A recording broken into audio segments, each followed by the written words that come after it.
La religiosa francesa María Simone Pierre reveló detalles inéditos del milagro que permitirá la beatificación del Papa Juan Pablo II el próximo 1 de mayo, como el hecho de experimentar un deseo incontenible de rezar solo momentos antes de descubrir que fue curada del mal del Parkinson, enfermedad que padeció el Papa peregrino.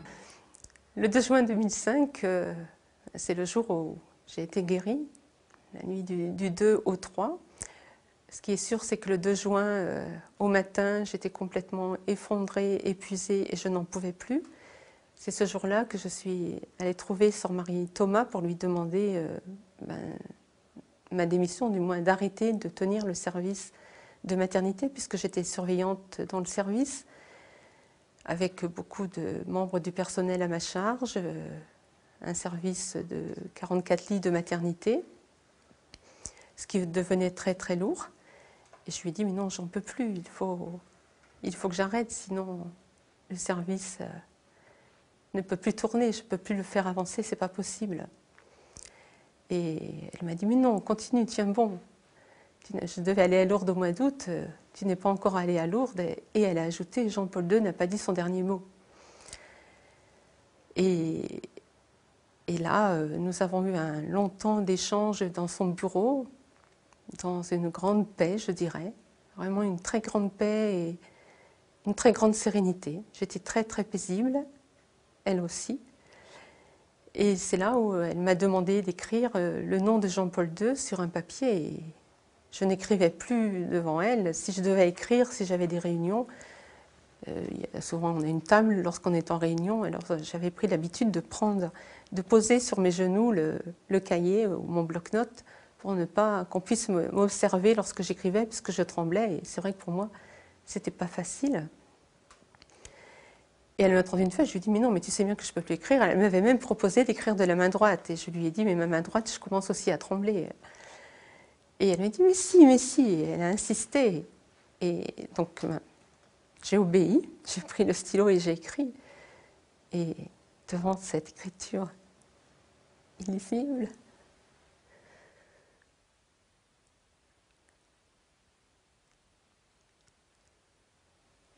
excusez-moi, c'est beaucoup d'émotions. Et donc voilà, j'ai écrit Jean-Paul II, mais c'était vraiment illisible. Et puis, d'un bond, je me suis levée de ma chaise et je suis partie. Je lui ai dit, mais c'est peut-être que s'il y a un miracle, on puisse y croire. Et je suis partie, je me rappelle être sortie de son bureau, mais rayonnante pour le coup. Et je me suis levée vraiment d'un bond, et je suis partie. Et je continuais, je suis remontée dans le service. Et puis le soir, il y a eu le déroulement de la journée comme d'habitude, avec les vêpres, le repas communautaire.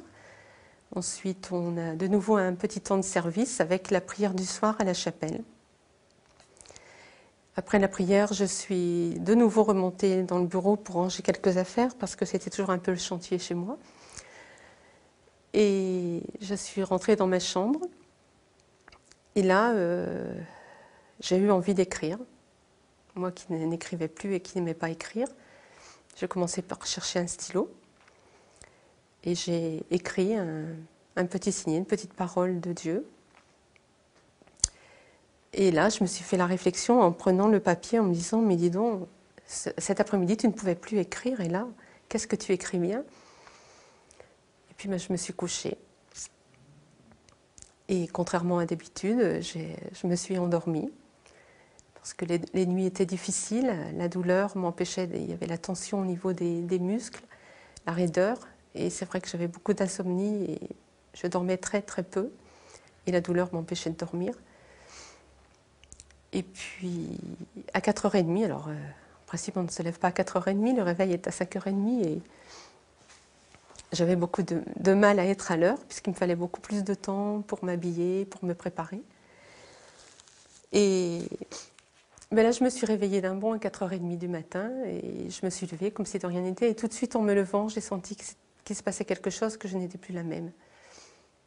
Qu'il y avait une joie intérieure, une grande paix, et puis une grande souplesse et liberté dans mes gestes et dans mon corps. D'ailleurs, je me suis préparée rapidement. Et en même temps, ce désir d'aller prier. Et je dis, c'est pas la coutume de se lever à 4h30 et sans autorisation et d'aller prier. Là, j'ai pris sur moi. Et j'avais vraiment ce désir d'aller prier devant le Saint-Sacrement. Et à la source, où j'étais à l'époque à Aix-en-Provence, nous avions un oratoire au sous-sol. Je suis donc descendue à l'oratoire. Et là, j'ai ouvert la porte du tabernacle pour vraiment être devant le Saint-Sacrement et j'ai prié. Mais toujours avec une joie très profonde. Et pareil, j'ai prié, j'étais descendue là avec j'avais un petit livret avec les mystères, avec le rosaire de Jean-Paul II. Et je suis descendue où j'ai prié les mystères lumineux aussi. Et puis à 6h, nous avons l'oraison, un temps d'oraison à la chapelle avant l'Eucharistie. Je suis donc allée retrouver mes sœurs à la chapelle. Et en voulant partir à la chapelle, je me suis aperçue, parce que j'avais mon bras gauche qui était comme mort et qui restait vraiment le long du corps lors de la marche. Il n'y avait plus ce balancement du bras. Je me suis rendu compte en partant que mon bras balançait. Il y a eu l'oraison, il y a eu l'Eucharistie, et à l'Eucharistie, j'avais la certitude que j'étais guérie.